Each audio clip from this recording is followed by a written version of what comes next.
মধ্যপ্রাচ্যের উত্তপ্ত রাজনৈতিক পরিস্থিতির মধ্যে হঠাৎ করেই সামনে এসেছে এক গুরুত্বপূর্ণ স্বাস্থ্য সংক্রান্ত খবর। যুদ্ধ, কূটনীতি, আন্তর্জাতিক চাপ সবকিছুর মাঝেই এবার আলোচনায় উঠে এলো একজন বিশ্ব নেতার ব্যক্তিগত স্বাস্থ্য। আর সেই কারণেই বিষয়টি শুধু চিকিৎসা সংক্রান্ত নয়, বরং রাজনৈতিকভাবে অত্যন্ত তাৎপর্যপূর্ণ হয়ে উঠেছে। বিশ্ব রাজনীতির অন্যতম গুরুত্বপূর্ণ মুখ বেঞ্জামিন নেতানিয়াহু, যিনি দীর্ঘদিন ধরে ইসরায়েলের প্রধানমন্ত্রী হিসেবে দায়িত্ব পালন করছেন, সম্প্রতি জানিয়েছেন তিনি প্রস্টেট ক্যান্সারের চিকিৎসা করিয়েছেন এবং বর্তমানে সম্পূর্ণ সুস্থ আছেন। এই খবর সামনে আসার সঙ্গে সঙ্গেই আন্তর্জাতিক মহলে শুরু হয়েছে জোর আলোচনা। কারণ নেতানিয়াহু শুধু একজন রাজনৈতিক নেতা নন, বরং তিনি এমন এক সময়ে দেশের নেতৃত্ব দিচ্ছেন যখন ইরানের সঙ্গে সংঘাত, আঞ্চলিক উত্তেজনা এবং নিরাপত্তা ইস্যু তুঙ্গে। কিভাবে সামনে এলো এই খবর? প্রকাশিত রিপোর্ট অনুযায়ী নেতানিয়াহু নিজেই তাঁর বার্ষিক স্বাস্থ্য রিপোর্ট প্রকাশের মাধ্যমে এই তথ্য জানান। সেখানে বলা হয়েছে, নিয়মিত স্বাস্থ্য পরীক্ষার সময় তাঁর শরীরে খুব প্রাথমিক পর্যায়ের একটি টিউমার ধরা পড়ে। চিকিৎসকরা দ্রুত ব্যবস্থা নেন এবং তাকে রেডিয়েশন থেরাপির মাধ্যমে চিকিৎসা করা হয়। এই চিকিৎসার ফলে টিউমার সম্পূর্ণভাবে সেরে গেছে এবং শরীরে তার আর কোনো চিহ্ন নেই বলে জানানো হয়েছে। নিজেও নেতানিয়াহু জানিয়েছেন, এটি ছিল একটি ছোট এবং প্রাথমিক স্তরের সমস্যা, যা সময় মতো চিকিৎসার ফলে পুরোপুরি নিয়ন্ত্রণে এসেছে। কেন এতদিন গোপন রাখা হয়েছিল? এই খবরের সবচেয়ে গুরুত্বপূর্ণ দিকগুলোর মধ্যে একটি হলো, এটি সঙ্গে সঙ্গে প্রকাশ করা হয়নি, বরং প্রায় 2 মাস পরে জনসমক্ষে আনা হয়েছে। নেতানিয়াহু নিজেই বলেছেন, চলমান যুদ্ধ পরিস্থিতির কারণে তিনি এই তথ্য গোপন রেখেছিলেন। বিশেষ করে ইরানের সঙ্গে সংঘাতের সময় তিনি আশঙ্কা করেছিলেন এই খবরকে ব্যবহার করে বিরোধী পক্ষ বা শত্রুপক্ষ প্রচার যুদ্ধ চালাতে পারে। এই বক্তব্য থেকেই বোঝা যায়, একজন রাষ্ট্রনেতার ব্যক্তিগত স্বাস্থ্য অনেক সময় জাতীয় নিরাপত্তার সঙ্গে জড়িয়ে যায়। চিকিৎসা কিভাবে হয়েছে?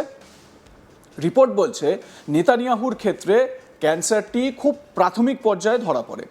টিউমারের আকার ছিল 1 সেন্টিমিটারেরও কম এবং এটি শরীরের জন্য কোথাও ছড়িয়ে পড়েনি, শরীরের অন্য কোথাও ছড়িয়ে পড়েনি। এই পরিস্থিতিতে চিকিৎসকরা তাকে কয়েকটি বিকল্প দেন, কিন্তু তিনি দ্রুত চিকিৎসা নেওয়ার সিদ্ধান্ত নেন। রেডিয়েশন থেরাপির মাধ্যমে খুব অল্প সময়ের মধ্যেই এই সমস্যার সমাধান করা হয়। সবচেয়ে উল্লেখযোগ্য বিষয় হলো, এই পুরো চিকিৎসার সময় তিনি নিয়মিত কাজ চালিয়ে গিয়েছেন। এমনকি সরকার পরিচালনার কোনো বড় ধরনের ব্যাঘাত ঘটেনি। আগের স্বাস্থ্য ইতিহাস কি বলছে, মানে তার হেলথ হিস্ট্রি কি বলছে? নেতানিয়াহুর স্বাস্থ্য নিয়ে এর আগেও কিছু ঘটনা সামনে এসেছে। 2024 সালে তিনি প্রস্টেট সংক্রান্ত একটি অপারেশন করান, যা মূলত একটি সাধারণ সমস্যার জন্য ছিল। এর আগে 2023 সালে তাঁর শরীরে পেসমেকার বসানো হয়েছিল। ফলে সাম্প্রতিক এই খবর তাঁর স্বাস্থ্য নিয়ে নতুন করে আলোচনা তৈরি করেছে। তবে চিকিৎসকদের মতে বর্তমানে তিনি ভালো শারীরিক অবস্থায় রয়েছেন এবং কোনো বড় ঝুঁকি নেই। এই প্রশ্নটাই এখন সবচেয়ে বড়, একজন দেশের প্রধানমন্ত্রীর স্বাস্থ্য কেন এত বড় খবর? কারণ নেতানিয়াহুর এমন এক সময়ে ইসরায়েলের নেতৃত্ব তিনি দিচ্ছেন যখন দেশটি একাধিক সংঘাতের মধ্যে রয়েছে। ইরানের সঙ্গে উত্তেজনা, লেবাননের পরিস্থিতি, গাজা ইস্যু, সব মিলিয়ে গোটা অঞ্চলই অস্থির। এই পরিস্থিতিতে দেশের শীর্ষ নেতৃত্বের স্বাস্থ্য একটি গুরুত্বপূর্ণ বিষয় হয়ে ওঠে। কারণ কোনো বড় অসুস্থতা বা অক্ষমতা সরাসরি রাজনৈতিক সিদ্ধান্ত এবং নিরাপত্তা পরিস্থিতিকে প্রভাবিত করতে পারে। এই খবর সামনে আসার পর বিরোধী মহল থেকেও প্রশ্ন উঠছে, বিশেষ করে কেন এতদিন এই তথ্য গোপন রাখা হয়েছিল তা নিয়ে বিতর্ক তৈরি হয়েছে। অনেকেই বলছেন, একজন রাষ্ট্রনেতার স্বাস্থ্য সম্পর্কে জনগণের জানার অধিকার রয়েছে। অন্যদিকে সরকার পক্ষ বলছে, যুদ্ধ পরিস্থিতিতে এই ধরনের তথ্য গোপন রাখা প্রয়োজন ছিল। এই দ্বন্দ্বই দেখাচ্ছে স্বাস্থ্য এবং রাজনীতি কতটা গভীরভাবে একে অপরের সঙ্গে সম্পৃক্ত। নেতানিয়াহু শুধু ইসরায়েলের নন, তিনি আন্তর্জাতিক রাজনীতিতেও অত্যন্ত প্রভাবশালী। যুক্তরাষ্ট্রের সঙ্গে তাঁর ঘনিষ্ঠ সম্পর্ক রয়েছে এবং বিভিন্ন আন্তর্জাতিক কূটনীতিতে তাঁর গুরুত্বপূর্ণ ভূমিকা রয়েছে। সাম্প্রতিক সময়ে ইরান ইস্যুতে যুক্তরাষ্ট্র ইসরায়েল সমন্বয় বিশেষভাবে গুরুত্বপূর্ণ হয়ে উঠেছে। ফলে তাঁর স্বাস্থ্য সংক্রান্ত খবর আন্তর্জাতিক মহলেও গুরুত্ব পাচ্ছে। একদিকে দেশের নেতৃত্ব, অন্যদিকে ব্যক্তিগত স্বাস্থ্য সমস্যা, এই দুইয়ের মধ্যে ভারসাম্য রাখা সহজ নয়। নেতানিয়াহুর ক্ষেত্রে দেখা যাচ্ছে তিনি চিকিৎসার সময়েও কাজ চালিয়ে গেছেন এবং প্রকাশ্যে কোনো দুর্বলতা দেখাতে চাননি।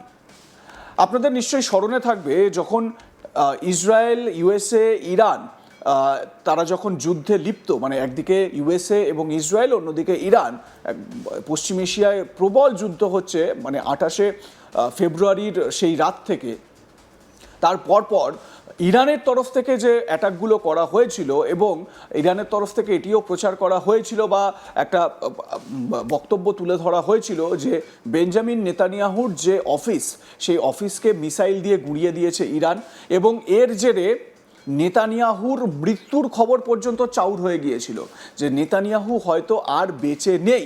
তার কারণ ওই অ্যাটাকের পর থেকে প্রায় 1-1.5 সপ্তাহ নেতানিয়াহু প্রকাশ্যে কোনো কথা বলেননি, বাইরে বেরোননি, তিনি কোনো রকম মন্তব্য করেননি। তারপরেও তার মৃত্যু নিয়ে, তার হাতের 6টা আঙুল, এই রকম বিষয় নিয়েও একটা কথা উঠেছিল যে এআই দিয়ে এটা করা হয়েছে, নেতানিয়াহু আদতে মারা গিয়েছেন, তিনি বেঁচে নেই, এই ধরনের বিভিন্ন প্রচার কিন্তু সামনে এসেছিল। যদিও এই পশ্চিম এশিয়ার যুদ্ধ সংক্রান্ত বিভিন্ন আপডেট দিতে গিয়ে নেতানিয়াহু প্রকাশ্যে এসেছেন তার পরপর, কিন্তু মাঝে বেশ কয়েক দিন নেতানিয়াহুকে সেই সময় প্রকাশ্যে দেখা যাচ্ছিল না। আর সেই থেকেই মনে করা হচ্ছিল নেতানিয়াহু হয়তো বেঁচে নেই, বা ইরানের তো বিভিন্ন সোশ্যাল মিডিয়া পেজের তরফ থেকে এই বক্তব্য তুলে ধরা হচ্ছিল। তো এই আবহে আবার নেতানিয়াহুর এই প্রস্টেট ক্যান্সার সংক্রান্ত একটি খবর সামনে আসায় জল্পনা চাউর হয়েছে। একদিকে রাজনৈতিক দৃঢ়তার পরিচয় এটি, অন্যদিকে সমালোচকদের মতে এটি তথ্য গোপন করার উদাহরণ। চিকিৎসকরা বলছেন প্রস্টেট ক্যান্সার যদি প্রাথমিক পর্যায়ে ধরা পড়ে তাহলে তা সম্পূর্ণ নিরাময়যোগ্য। নেতানিয়াহুর ক্ষেত্রেও ঠিক সেটাই হয়েছে।